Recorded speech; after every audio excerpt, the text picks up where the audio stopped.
Hi, my name is Annie, and I am an acupuncture, sound healing practitioner, and grief guide, and I'm so excited to share with Pearl today.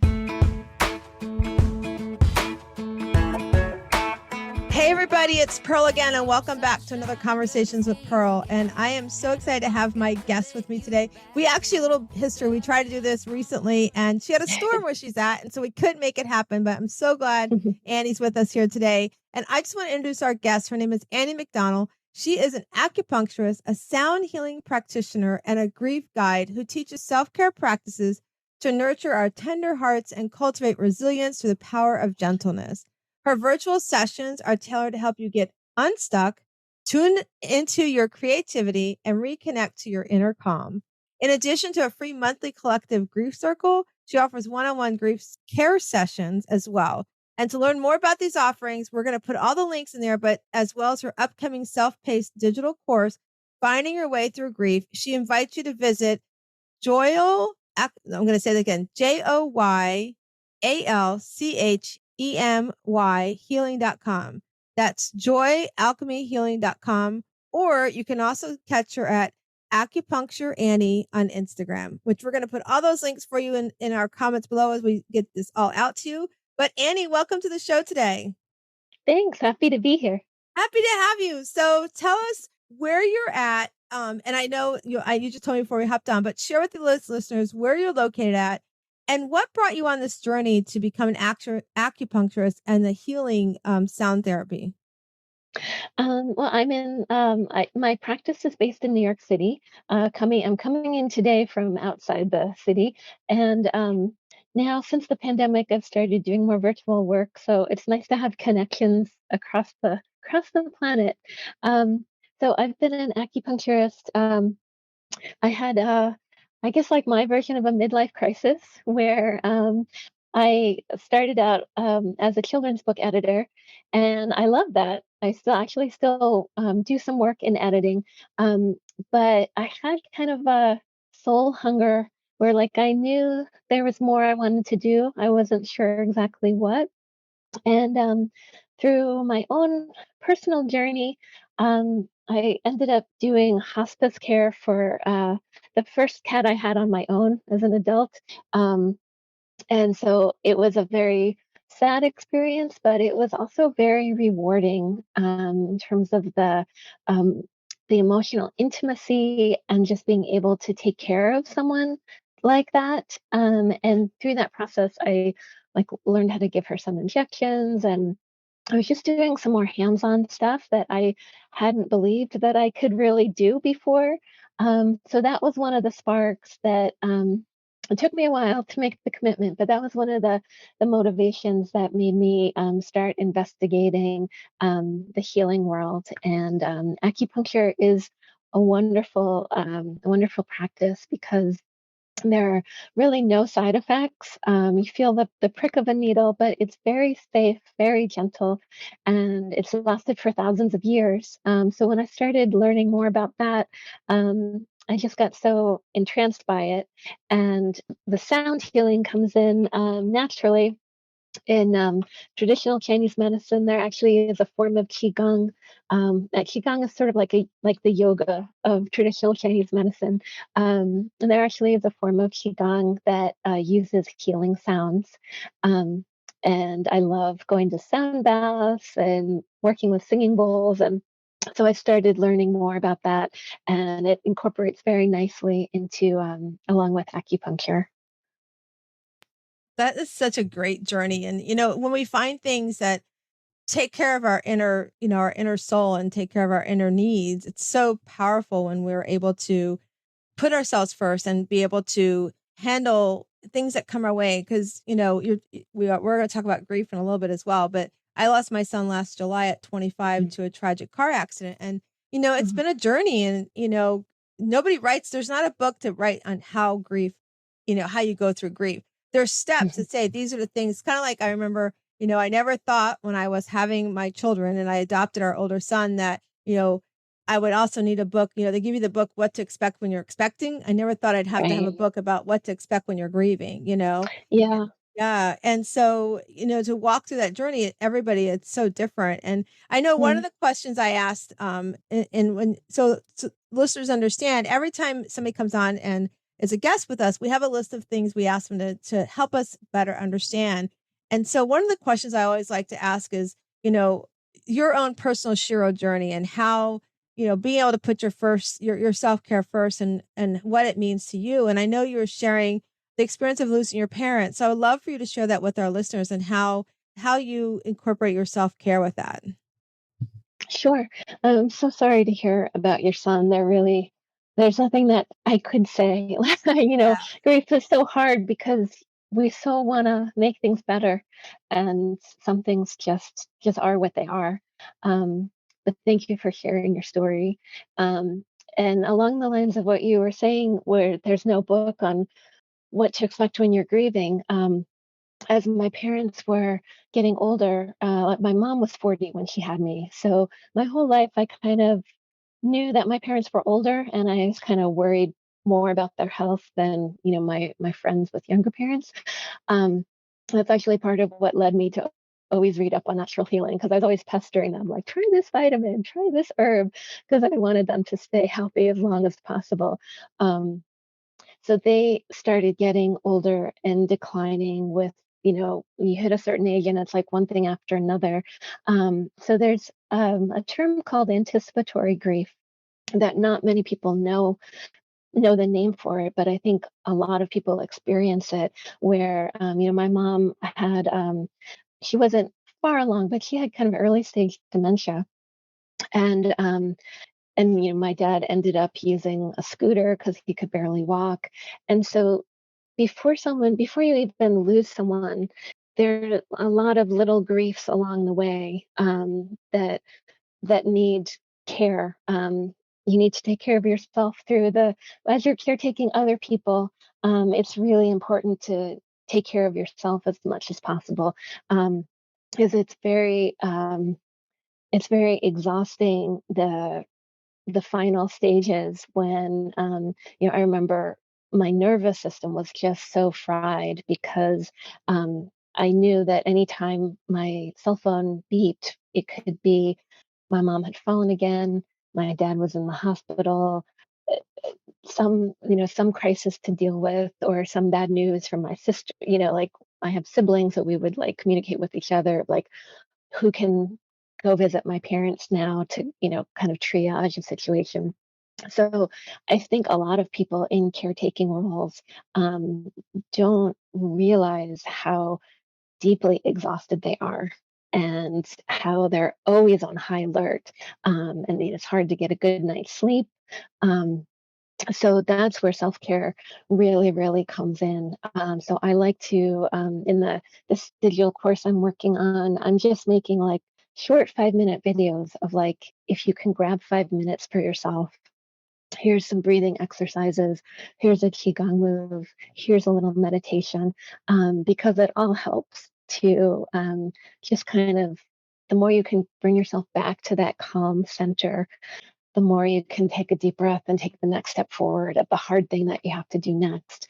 Um, but so with my own parents, I I thought I was prepared because I had been almost like I had been grieving way before they actually passed. So I thought I knew what was coming, and I was, kind of stunned to realize there's a stark before and after, and there, as much as you think you're ready for it, you're not ready for it. And it's a whole new level to deal with. So one of the best things I did for myself, my parents, they were married 64 years, and they died within 7 months of each other.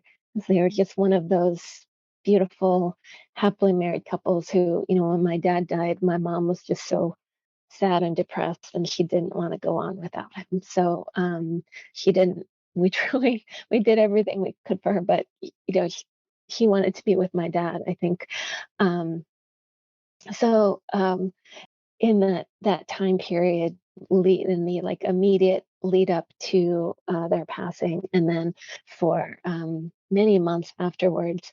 I It was also during the pandemic. Neither of them passed from COVID, but the pandemic made everything more complicated and a lot worse. But I It was during the pandemic, so I had already kind of pulled back from seeing patients in person. But I made the decision to just kind of put my business on hold. As much as part of me felt guilty about not helping people and not, not keeping going and trying to move forward. For myself, I just realized, you know what? I have pushed myself so hard for the past few years, and I'm I have so much to process, and it could help me to help other people, but I think I really need to just kinda cocoon for a little bit. And, um, you know, I started, I went back to receive I can give myself acupuncture, but I went back to seeing an acupuncturist so that I could just lie on a table and receive and just let myself, be nurtured rather than trying to do all the things and get through it. It's like, let me go deep into it and really feel it. And and I'm so glad I did that, because going through that process, like, I'm still grieving. I'll always miss my parents, but I leaned into it, and now I feel like, okay, I feel strong enough and centered enough to give a handout to other people. Whereas in the months after it happened, I'm so glad that I just kind of withdrew and just let myself experience the situation without trying to, rush to be better. So I would encourage people to, you need to give yourself as much time as you need to Yeah, when you face a devastating loss. yeah, that's a great. I love that, you did that, and that it's important, especially for caregivers, that you take that time for yourself too, because we talk about self-care here in this on the podcast so often, and we have this what I call the Shiro method. It's a 4-month course that we do on learning to put yourself first, on learning to Mhm, communicate those goals and those needs that you have with your family or friends. And the thing that we learn, and people call it filling your cup, whatever it is, I call it putting your cape on. And it's not mm, just putting your cape on, but you've got to be able to wrap yourself in your cape all the way around. mhm, So the extra when it comes around is the extra you can give to others. mhm, When you don't do that for yourself, you can't show up for those loved ones that you are caring for, let alone yourself. You can't show up even for yourself the way mhm, you need to. And then I love that you share that, it's you hear often what a great love story your parents had, 64 years mhm. married. We often hear, sometimes it's within 12 hours, sometimes it's within months Yeah. that they go because they miss that loved one so much. And so one of the things that I like what you shared, and I recently have a friend who recently lost her mom, and she didn't take time off after her mom passed from her business. And just recently she said, I need to take a step back. And it's okay. And she Mhm. discussed it with her clients, let them know. And they were also gracious. They were like, we were wondering when you were going to do that. Like they Yeah. expected it, right? And Yeah. to live by that example, it's hard because, the net guilt comes in it, like when my Mhm, son passed, I took time off, but I also balanced my business with everything. But then, like, mhm, he passed in the end of July. His services were the first week of August. And like by the end of August, I was feeling like all this heaviness and this wave. And I literally called my business coach. I'm like, I need to get away. I just need to get away. mhm. So I Yeah. went up and stayed with her. We worked on my business, but I also did things for myself while I was there. And it was so good for me. And then I do a retreat every year, which is in September. So everybody on my team was like, we understand if you want to cancel the retreat. I'm like, no, I need this retreat just as much as you need it. And I'm so glad Mhm, I went because it was probably one of my best retreats I ever did. And so, to remembering that when things come up, whether it's the loss of a loved one or something heavy comes up, you have to do whatever you need to do to get your self-care in check. If that means you've got mhm, to take time off from work and go to your boss and be like, listen, I need my mental fitness right now is not where it needs to be. And I need to take a step back. That's mhm, important. Years ago, I worked for a collection agency. And when I met my husband, I smoked cigarettes. When we moved in together, I quit smoking because he's highly allergic to it. And mhm, so I worked at this collection agency, and this is long before I thought I was ever going to be coaching. I got promoted because I was doing so good just as an individual collector. I got promoted on different accounts where I was overseeing collectors. But we had one of our biggest accounts we had was for American So, Express. And so um I remember I got promoted to run that account and oversee like 20 collectors, and the budget had never been hit. And I remember I was like working a lot of hours, and then all of a sudden I started smoking cigarettes again. And after like I think it was like 2 months after hitting the budget for 2 months in a row, I just went into my boss. I'm like, "I can't do this." He's like, "Why? You're hitting the mhm, budget." I'm like, "No. I'm smoking cigarettes. I'm doing things that are not healthy for me. So find somebody else." I showed them how to do it. Find someone else that can take this over, because there's no reason why they shouldn't hit the budget either with the things I've put in place. So you have to do that for yourself. You have to step back, mhm, and you have to say, and it's hard sometimes because you may have to tell your family no. You may have to tell your mhm, children no, your husband. They may have to step up to the plate and do things for you. But as you do that, what comes out of that is you reconnect with yourself, you show up more to your loved ones, and then you start understanding that communicating those realistic expectations of what you need for yourself, you start teaching your family, your kids, your job, everybody else how to communicate their needs with each other. And it's so important to do that. So I love your dog. yeah, my dog is doing his own self-care. He's expressing that, there's someone passing by the window. Oh, got Um, you. I have a dog like that that and likes to do that yeah, too. So yes, he's so what here he is, oh, look, you making guys, he's so cute. He is so he's adorable. on high alert. We have extra guests I today.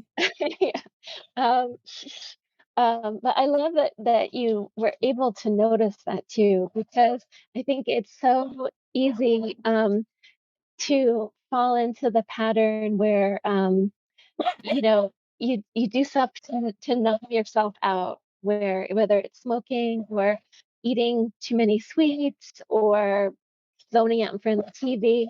Um, and that there's a place for that. Definitely like in acute grief too. That's not the time to like go on a diet and try and eat healthy and be gentle with yourself. But what I find too is that the more you can find safe ways to deal with sadness and stress and heavier emotions. And sometimes you need help with that. If it doesn't feel safe to feel your feelings on your own, definitely like seek support. But the more you're able to open to the harder feelings, the more you are able to experience joy and peace and gratitude and all the good emotions. Um, so I think it is important to learn how to kind of ride the wave that you can handle the high tides, you can handle the low tide. The more you learn self-care practices, the more you have to lean on during the tough times. Yes. Yeah, so it's so true. I've allowed like the day that my son passed, like so much was heavy there. Like we talked Mhm. to him about 20 minutes before he passed. We were on the phone with him before he had his car accident. And then my we had to go tell my we didn't the next day, we didn't know he was in a car accident. We talked to him, we Mhm. couldn't reach him. The next day I saw it on the news, which was Oh very heavy. no. Yeah, nobody came to my door, and we're talking to Oh, attorneys about that because they also put his name in the paper, so they violated the Marcy law. yeah. Yeah, so lots of things were there, and Mm, one of the things we have a younger son, Nate, and one of the things we did with the 3 of us before family started arriving and everything was, like, we made the commitment that no matter what our emotions are, let them out. Like, don't hold back mhm, crying because you're worried how I'm gonna react or you're gonna upset me or bring back memories mhm, and vice versa. And then as our family arrived, we also told them the same thing. We're like, "We don't want you to mhm, hold back your tears or hold back anything you wanna share about Matthew because, that's healing for us. When we see you cry, we know mhm, that you're having good memories about him."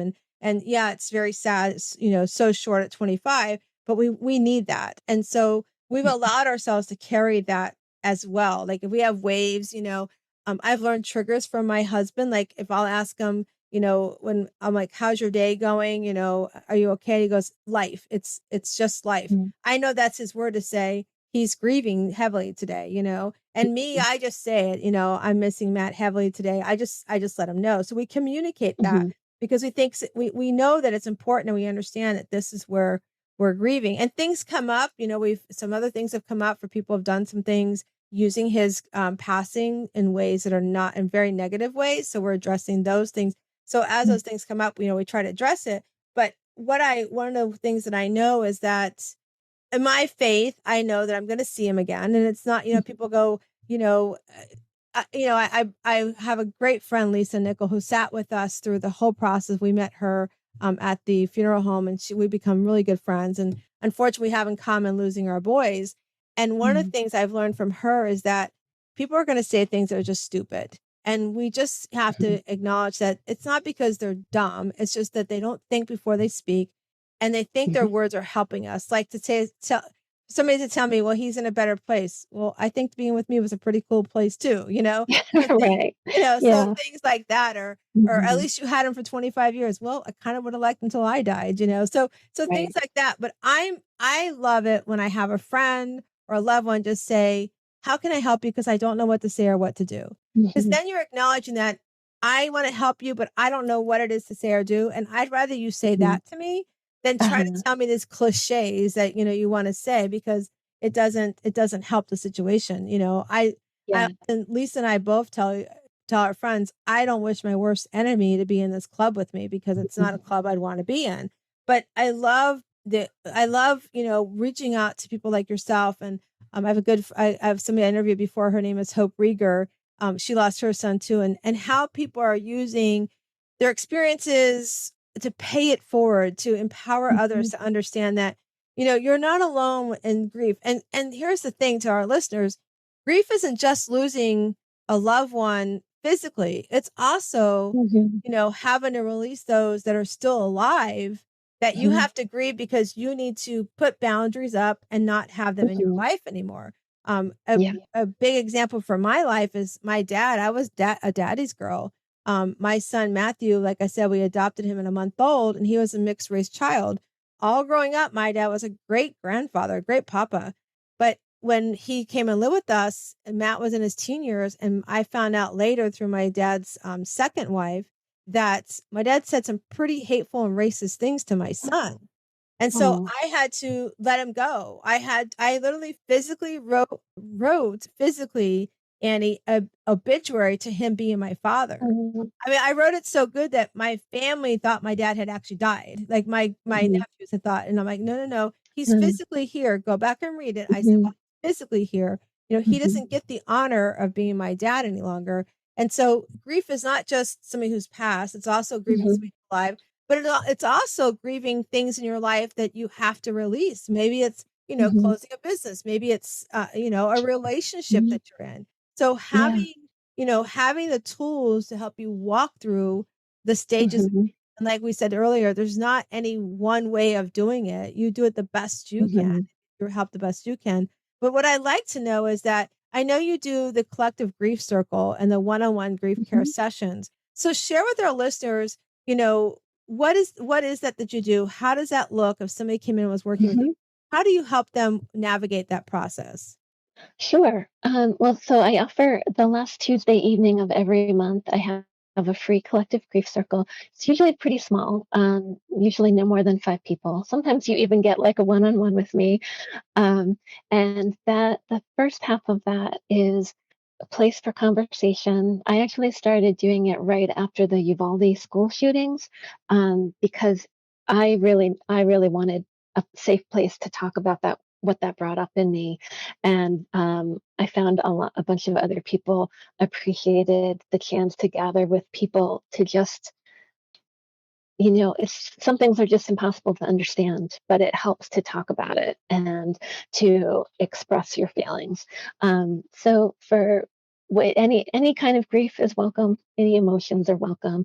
Just a welcoming space to talk about what may be weighing you down. Occasionally, I'll read a poem or a blessing that seems relevant. And then I teach people just a couple self care practices to kind of come back into their body, feel at ease, feel grounded. Um, and then in the second half, I let everyone lay down in the comfort of their home, and I do a sound bath guided meditation, where again, is the idea is just calm your nervous system, let yourself rest and receive. And sometimes people do get messages that come through, just like intuitive hits. Or one time a woman said she came back, it's like, I was talking to my inner child. So it's this the allowing stillness, it can be really powerful. Something that you've put off processing, because it's just sort of gently give you a message of what you might need in that moment. So that's the grief circle. And then in my one on one sessions, um, I do them just for 30 minutes because I know that people have trouble finding time during the day, especially if you have kids and you're caretaking your parents. You're lucky if you can find 30 minutes for yourself. But so much can shift in 30 minutes. So in those one-on-one sessions, it depends on what the person needs in that moment. Sometimes people just need to talk for 30 minutes to someone who will listen non-judgmentally and let them know that I have training as a grief educator and a grief movement guide. So sometimes people just need understanding that what they're going through is completely normal. They're not alone in the process. Here's some perspective on it, or here's something that you might want to think about or read, or if people are open to some advice or perspective. Um, Sometimes people don't want to talk; they want to move through things. So that's where I do more of the grief movement, where the idea is using your breath and sound and simple stretches. How can you take whatever anger is bubbling up and just let it flow through you rather than stuffing it down, letting it turn into a muscle knot or a knot in your stomach? Um, so the one-on-one sessions are really meant to be, for someone in acute grief, they might want to do it regularly. But I have people who, just earlier this week, it was the my dad's birthday. And so that was a griefier moment for me. So for people who have a big anniversary coming up, or they just had to, maybe they lost their loved one a year ago, but they just had to like sign some paperwork that brought up a lot of emotions. The half hour is intended to be a flexible space to just kind of acknowledge what's happening, honor it, and if it's ready to release it. And I love that you remind us we have to honor, there's going to be those things that come up that are going to trigger us, Mhm, and to have that space that you offer is so, so important. I know, like, my son's birthday and his passing were within 2 weeks of each other. mhm, So I know July is always going to be a heavy month for me. mhm, And so we're already kind of talking about it. Like, we're Matthew and I were starting to write a book together, because Matthew was mixed race in an all white family, but he was also the only mixed race child in his all white biological family too. So he was one of mhm, five kids, and he was the middle child. So he dealt a lot with that. So we were writing a book. It's called Beyond Skin Deep, Stories of Intercultural Adoption. So for the listeners that are mhm, listening, if you know of anybody that has gone through and adopted children of a different culture than you are, we would love for you to just email us at hello@wsliving.com. That's hello@wsliving.com, and just put adoption so that we can get in touch with you. But our goal is we're early on in the process, but our goal is to have 25 stories. Matthew is 25 years old and he passed on July mhm, 25th. So our goal is to mhm, have 25 stories of intercultural adoptions. And then I have a really dear friend. Her name is Jennifer Ellington. She was adopted as well, mixed race into, I believe, a mix of Asian and white family. So she's going to do our foreword and kind of share from the perspective of how, some of what Matt's story was. But, it's important that we, knowing that his birthday's coming up, I've already started mhm. planning. Like, one of the big things Yeah. that happened with his passing was I couldn't get into his phone. All his friends were trying to help me, trying to Mhm, lock his phone, and they blocked me out of his phone by the way they did it. So I can't get into his phone. So we Mm. have had somehow or another, God made it. If I couldn't get his phone, God somehow or another merged our phone numbers together. So Oh, sometimes I'll get these oddball text messages and it's from huh. his phone. And so I'll reach out to them and Mm. they maybe don't know that Matthew passed. Mm. And so I have to revisit, that brings up everything for me. Right. Within 2 weeks of Matthew's passing, we had two of his friends show up at our door thinking they were going to come visit Matthew, not knowing he had passed. Mm. So we really are making July. We want to make it a really positive and not so heavy. So two Mhm. things we're doing in the month of July is that for his birthday, I'm going to go to the local grocery store here and just pay for a little boy's birthday cake, and Mm. buy balloons and just say, write a note to the mom and just say, cherish these moments because they're Mhm. far and few between and they go really fast. And then the other thing we want to do is during the month of July, we're having a movement called Make the Call for Matt. And so, what we're encouraging everybody to do is to call that person that's kind of been heavy on your mind, and you're like, I'm going to call them, I'm going to Mhm. call them, I'm going to call them. Like, call them. If that Mhm. person's been on your mind that you want to mend fences, call them, is what we really want that to happen. So, that's our goal that we're doing for him. But that's the kind of because we know it's going to come up. We want to prepare ourselves for Mhm. the triggers that are going to come as you shared do come and being Mhm. prepared for them. And at the same time, there's different triggers that come just in the middle of the day. Something will happen, a song will come Right. on, or something. It's kind Mhm. of funny. My husband, I'll say, I'll tell him, I go, do you talk to Matthew? He goes, how can I talk to Matthew if you're talking to Matthew? I'm like, it's sort of like God. It's like he's all around us. He's with us. Yeah. And I'll be like, can't you feel him in the house? He's like, how are you feeling him? I don't feel that. How does that? So Matt and I had that connection. We were very, very into Mhm. one another. And I knew when something wasn't right with him. So I still feel it to this day. Mhm. I love that you create that space to help others with that. So I love that. And I also love that you Mhm. incorporate the self-care piece of it too, because it's so, Mhm. so, so important. So I want to shift a little bit to self-care. And so Mhm. Annie, you work with the clients you work with, it's some really heavy stuff that you help people work through. And sometimes it's not always to flip the switch and turn everything off. How does Annie decompress after she works with a client? How do you recenter yourself after helping a client?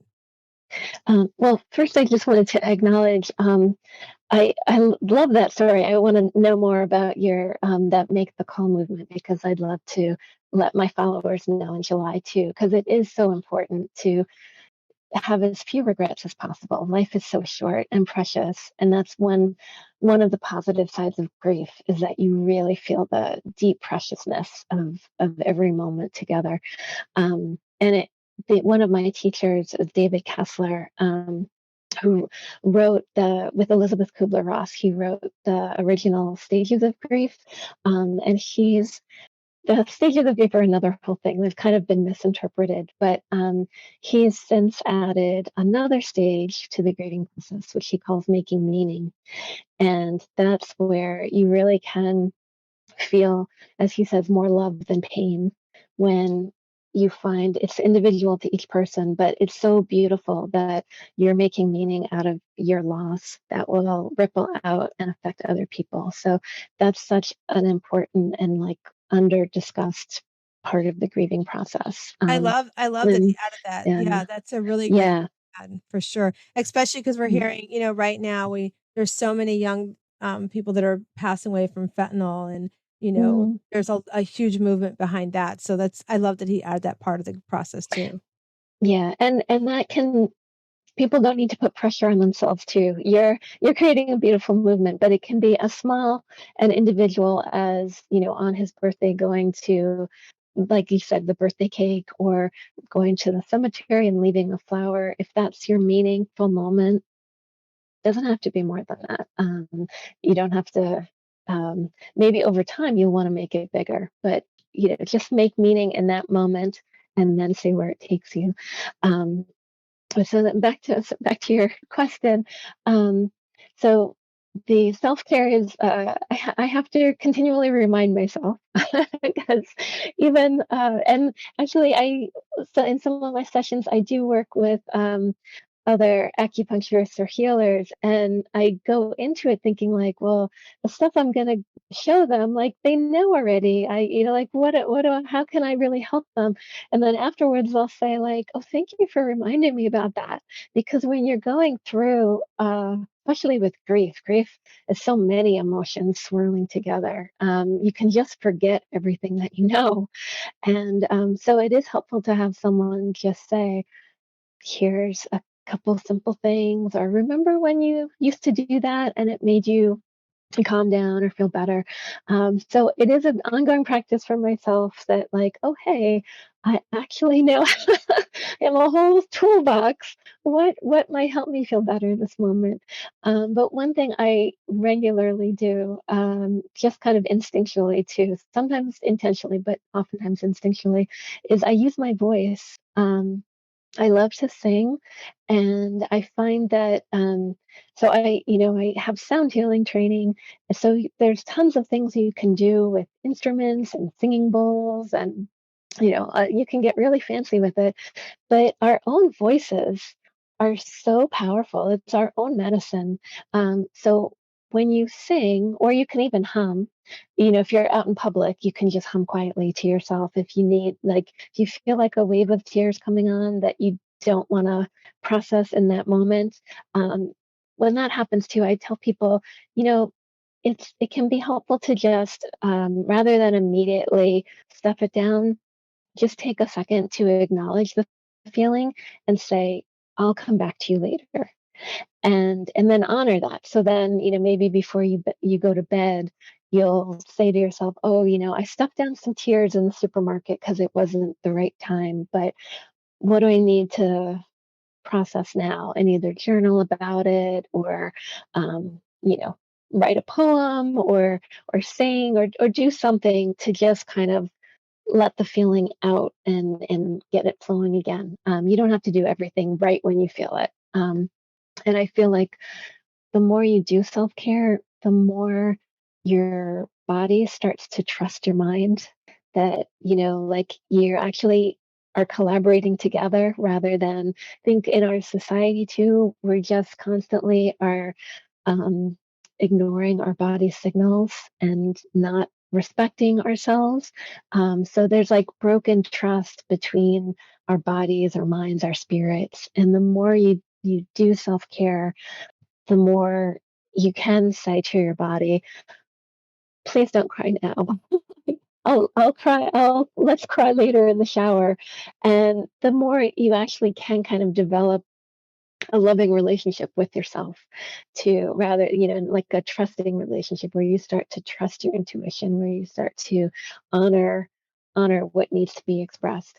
But so when you're singing, um, your naturally your breathing patterns change. So you start to breathe a little bit deeper.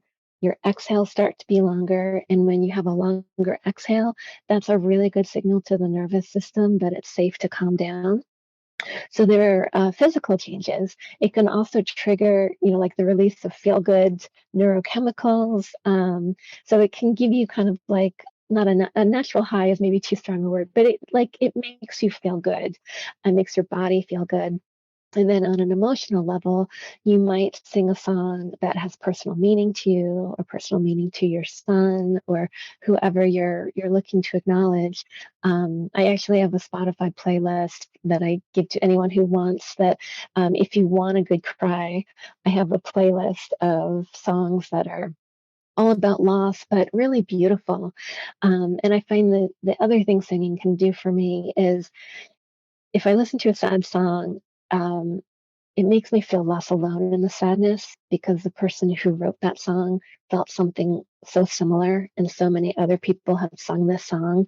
And it just reminds me, it's like we're all human, we're all struggling, and look at how much beauty can come out of the sadness. So, on like a body, mind, spirit level, singing alone is really good self care. And it's like, or barking too, as my dog says. No, I agree with you. The singing is so powerful, and it is really, I enjoy singing, and Mhm. I allowed, I remember when Matt first passed, like, I didn't learn how to control that, right? So I didn't know how to control that. And I didn't allow myself to control it. And I remember I was at the grocery store. I was getting at the meat department. I was getting some like deli meats or something. And I just started crying. And the poor guy behind is like, "Are you okay? That is something wrong?" I'm like, "No, I'm just having a moment, you know?" And I just sort of allowed myself to do that. And my friends know too, like sometimes I'll just like break out into tears or something. And it's great that I have good people around me to help and embrace me when that happens and to check on me as well. Because, they tell you everybody comes, your community comes around you, and then they all start disappearing again. And it's so true. And it's nothing more than that's just how the process goes. They want to support you. And then, they don't know how to continue conversations, or that's just life goes on. And I just love that you share that. And also that, you know, finding ways like the shower. I love the shower. The shower does me really good. I've had good cries in the shower, and stuff. And I love to journal as well. I have good journaling around different feelings that mad and such as well. So I love that you shared that with us. So one of the things, Annie, that we do, I have a community of women. Every Sunday evening, we meet at 8 p.m. Eastern time, and we finish up at 9 p.m. So for our listeners, it's called the Shiro League. And we get together as a group of women and help each other. Like I'm telling you, if I didn't have created this community, I don't know what I would do when my son passed, because they Mhm. uplifted me as much as I work and do things to prepare for the meeting every week. They really helped me. And so it's community of women where we lift each other in joy, we lift each other in sadness, we lift each other in challenges, Mhm. things, just all these different successes, just things that come up in our lives. And we also talk about self-care and about how to do it without guilt and without judgment. And Mhm. so when we first created the Shira League, it was just from our retreats that we do every year in September, our pajama retreats where we come for a weekend, no makeup, in our PJs for a few days, that we wanted to continue connecting. And then what happened was I saw through COVID where everybody was in this lockdown and women were just stressed out trying to balance, Mhm. if they were working, balance their spouse working at home with them, and then how to become teachers, which they did not want to be. They send their kids to learn, not to be that teacher Yeah. at home, right? And so I just found that I'm like, we need to do something. So we really up leveled the Shiro League and created a safe space around self-care and lifting each other up and such. And so one of the things that we decided to do was we had to break down, what does Shiro mean? It's just that it's not a female version of a hero. And really we broke it down to being, your S is strong.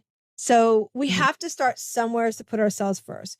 We as women put so much on our shoulders. We weigh ourselves down that we don't feel like we have the strength to push up and level up for ourselves. So the S is for that strength. Like you're standing strong and saying, I need to do something for me. I need to put my cape on. I need to release things and let other people do it because I can't do it anymore. I have to do for me. And so as you become stronger in communicating what that is for you, and setting up what that looks like for you, whether it's meditation, whether it's journaling, whether it's going for a staycation, whatever that is, like you're setting that up so you become stronger and recognizing what it is you need for your self-care. We Mhm. go to the letter H, and H is happy. As you stand stronger in that belief of what you want for yourself first, you feel happier inside because you're finally going, wow, I'm finally doing something for me. So it's bringing you joy inside, right? Mhm. And so as you're walking through that strength of becoming happier, then the E is you become empowered. You become empowered to say no to things that don't line up with what you want to do. You become empowered to say, I don't want to work this job anymore. I want to start my business. Or you become empowered to say, I'm working all day long out of the house and I'm coming home and I'm having to manage the house too. No, no, no, no. Let's have a conversation about how the house is a business and everybody that Mhm. lives in here has their duty, right? Or maybe you're the CEO mom that is home all day long and you're running the business of the house and you recognize, I don't want to just do this and I don't want to go to PTA meetings because there's so much drama in there. I want to do something for me. So you start becoming empowered on how to communicate that and how your goals and visions matter.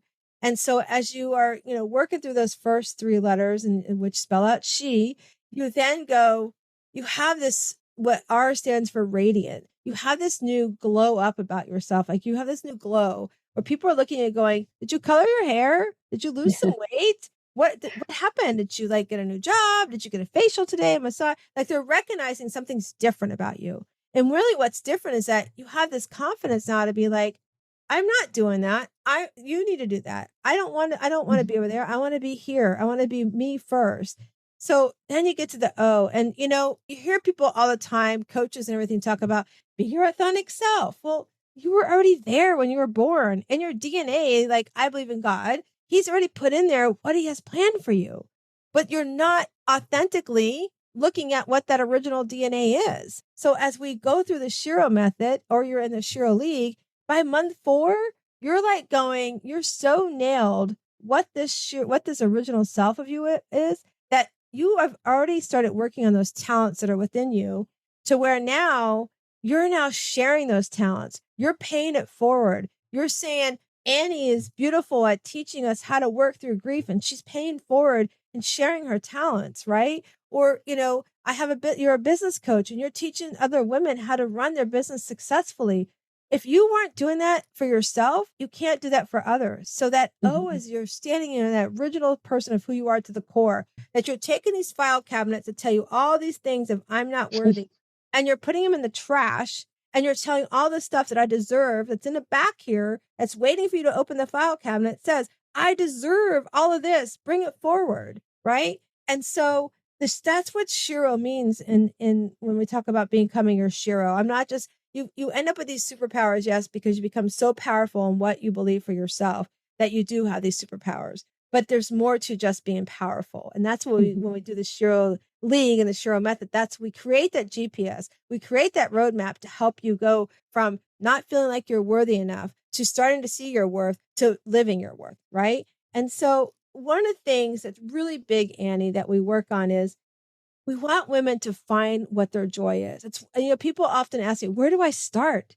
And I'm like, get out a piece of paper and write the things that bring you joy. And you have to write at least mhm, 10 things, like write 10 things that bring you joy. But it's not just that I opened my eyes this morning. That's joy. Yeah. But what are you doing with those mhm, eyes? Like, truly, what do your eyes do for you during the day? We are very honored. I got in the mail yesterday. My whole family were organ donors. And yesterday I mhm, received in the mail that the only organ that could be donated for my son was his eyes. And for me, that mhm, was so powerful because I'm like, oh my mhm, God, somebody's seeing this beautiful world that's available mhm. to them, right? So I want to know, Annie, share with our listeners 3 things that bring you joy, and why do they bring you joy? That's a great question. And I named my practice Joy Alchemy Acupuncture because I think joy is one of those just pivotal, like you include happiness. I think joy is even more powerful than happiness. There's something, happiness comes and goes, but joy, you can be in your lowest moment and see like a waterfall. And it just has that kind of quality of awe to it that, like, joy is being alive, it's being here, it's feeling that life force wanting to come through you, no matter what's going on in the moment. So I love that you emphasize that. And for me, I mentioned earlier, it took me a long time to make the commitment to go to acupuncture school and make a pivot midlife. Because again, I had all the voices in my head telling me, "Can you really do it? How can you do this? That doesn't make sense." And one of the things I found was just take one step towards something you're curious about. You don't have to like make a huge commitment. Just like I actually started, I love gardening, and gardening kind of got me a little more interested in what herbs I could grow for tea, and they got me a little more interested in the medicinal properties of herbal medicine, and that led me more towards acupuncture school and using, ancient Chinese herbal medicine. And like I never would have predicted my my winding path from enjoying being out in the garden to changing careers. Trust your curiosity, trust what gets that light in your eyes, even if it doesn't make sense. So for me, definitely gardening. I just met before the call. I was mentioning that I was out walking the dog today, and I saw it's still a cold, gray March day in New York, but I saw the first tree that had pink flowers starting to open up for spring, and that brought me great joy. That just looking around and seeing, oh, it feels 30 degrees, but there's that life force coming up, and that's the sign that, in another few weeks all the trees are going to be green again, and it's just going to everything's going to feel so different. So being out in nature, in the garden or in parks, is a huge joy to me.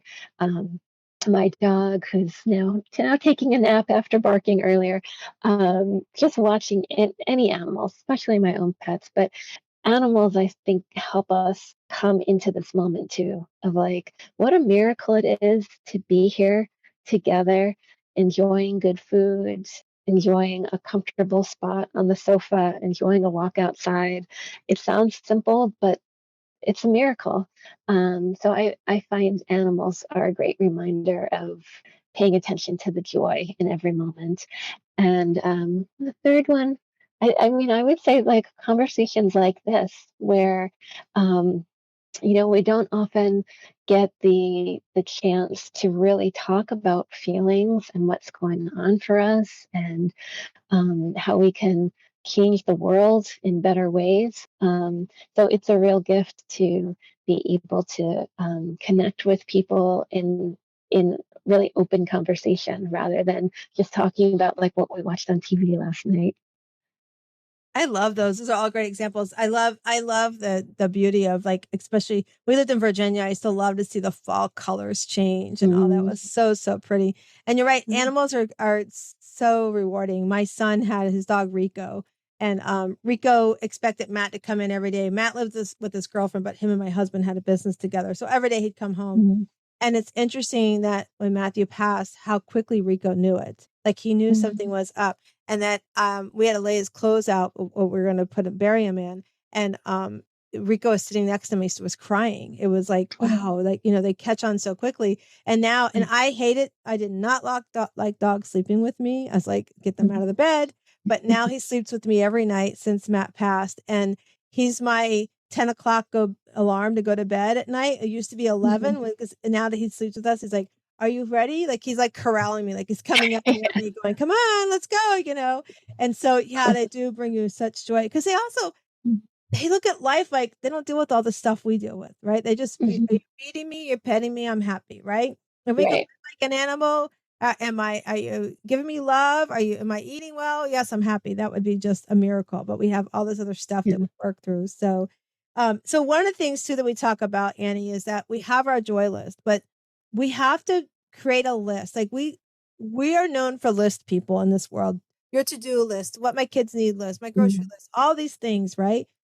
But for the listeners and for you, Annie, have you ever created your not to do list? Like the things that need to be mhm, on your list that keep you from having and going after your joy. Like what goes on the list to keep you from being able to go gardening? What are those not to do mhm. lists?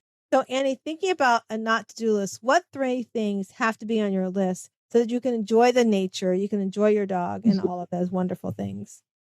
That's a really great question. The closest I've come to hearing that kind of framed in that way was another acupuncturist I know talks about when people want to do gratitude journaling. She says, "Why don't you start a resentment journal first?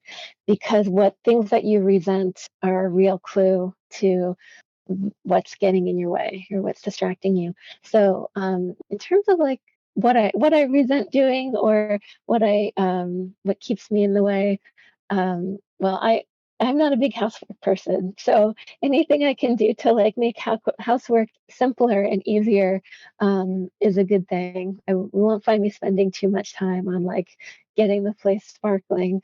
Um, One thing I'm trying to become more conscious of is screen time as well. And in terms of like getting out in the garden, it's so easy to get sucked into um sometimes I feel like it's productive screen time where I'm working on like website copy or this or that.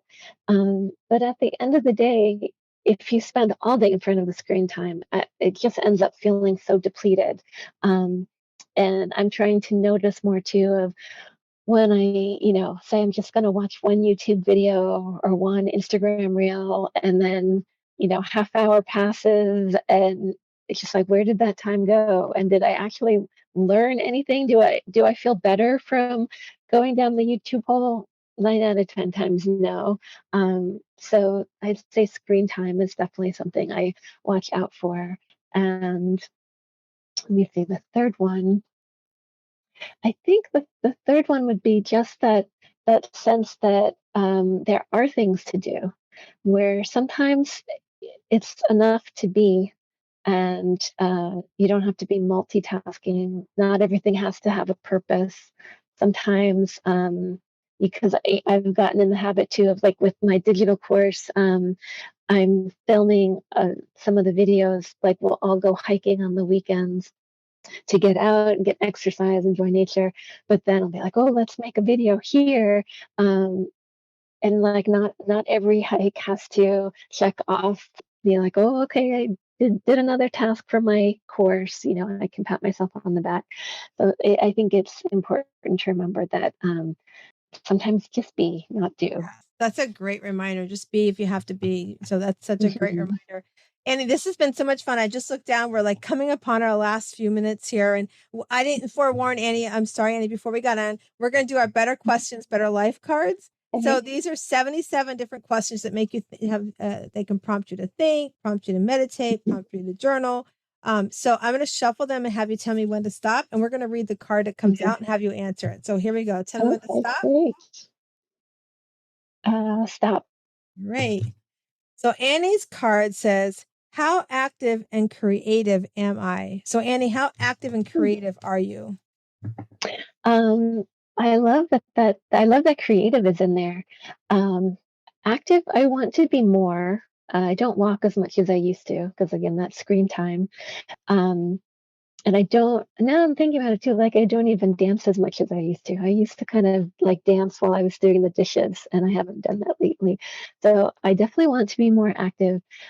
Creative, I would actually say, I am in touch with my creativity because for me, it's more open ended, where, when I cook, I feel creative.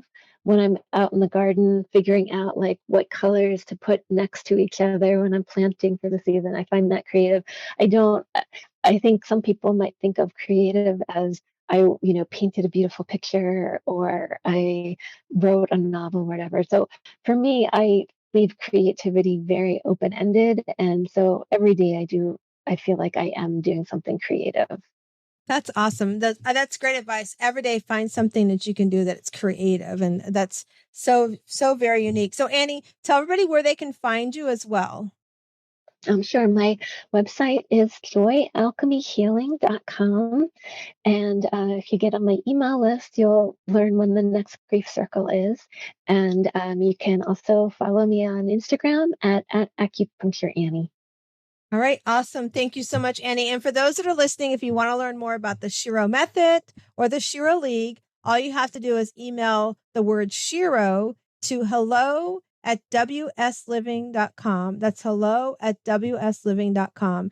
And I just want to remind everybody again, as we close out the show with this amazing guest, Annie McDonnell, that you come into this world, you are a little, you're this rough oyster on the outside and you've got to do some work. But as you open up that shell, you find your inner pearl. And I want you to go out today and I want you to find your inner pearl to greatness. Have an amazing rest of your day. Hi, everybody. This is Julie DeLuca Collins from the Confident You radio show here on 360 Radio on Tuesdays from 9 a.m. to 3 p.m. Eastern Time. I know that you are enjoying the lazy days of summer, but Pearl, my friend, and Carol, one of her resident experts, Carol Gill, and I have gotten together and decided that we want to help you be able to make the most of the summertime so that you can be ready to create success for the remainder of the year. Join us on July 14th at 1 p.m. through 3 p.m. Eastern Time here on the 360 Radio Network for the How to Ignite Your Mind and Unleash Your Inner Power for Success Summit. We are so excited that we are going to be collaborating in this amazing event. You can take advantage and sign up now. We are going to be giving you some of our best content. We're going to talk about emotional intelligence, goal setting, shifting paradigm and building optimism to find happiness. We are so excited to be able to bring you this collaboration so that you can learn how to overcome the sabotaging behaviors and the saboteurs that really trip you up. We want you to unleash your mind and release that inner power because we all have it. We just need to have the right tools for it. So, in order to join, go ahead and click on the link to sign up. Go to goconfidentlycoaching.com/quick links and sign up for the summit there.